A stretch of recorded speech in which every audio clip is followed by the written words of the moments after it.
Ko tu varētu teikt par Draugiem LV, par portālu? Toreiz pirms 12 gadiem un tagad, ja tev būtu jāsalīdzina lietas, kā tu salīdzināt cilvēkam izstāstīt, kurš nezina neko par to, kā šis bizness ir attīstījies 12 gados? Nu, ņemot vērā, kā tu pats pareizi teici, ka tas ir pirmais bizness, pirmā saskarsme ar biznesu, es teiktu. Tā zināšanas ir tādas, kādas no viņas ir. Visi jaunieši, kas vēlas uztaisīt savu biznesu, viņiem ir viens mērķis galvā. Es gribu biznesu. Un tas viss. Un tā līdzīgi bija arī mums. Mēs izveidojām tehnoloģisku platformu, veidojot to pēc saprašanas, vadoties tieši pēc savām vajadzībām, kas mums patīk, kādam tam ir jāizskatās, pilnīgi nereiķinoties uz to, kas būs tas lietotāja profils. Nu, un sanāca, kā sanāca, ka diezgan strauji sāk reģistrēties lietotāji.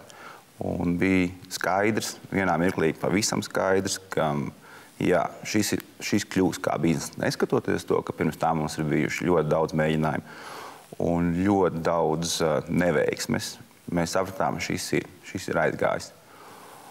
Un, ja salīdzinu, kādas bija tad un kādas ir tagad, tad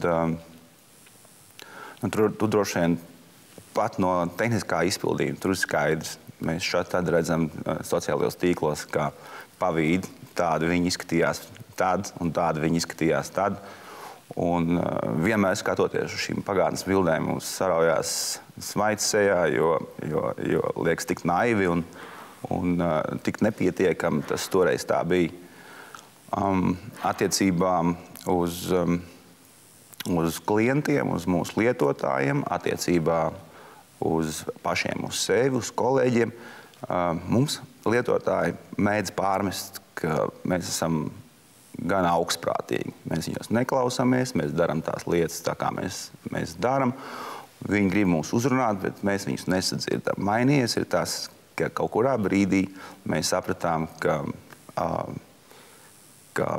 lai tas lietotājs būtu laimīgs, viņš ir jāuzklausa. Mēs sākām mainīt paši sevi.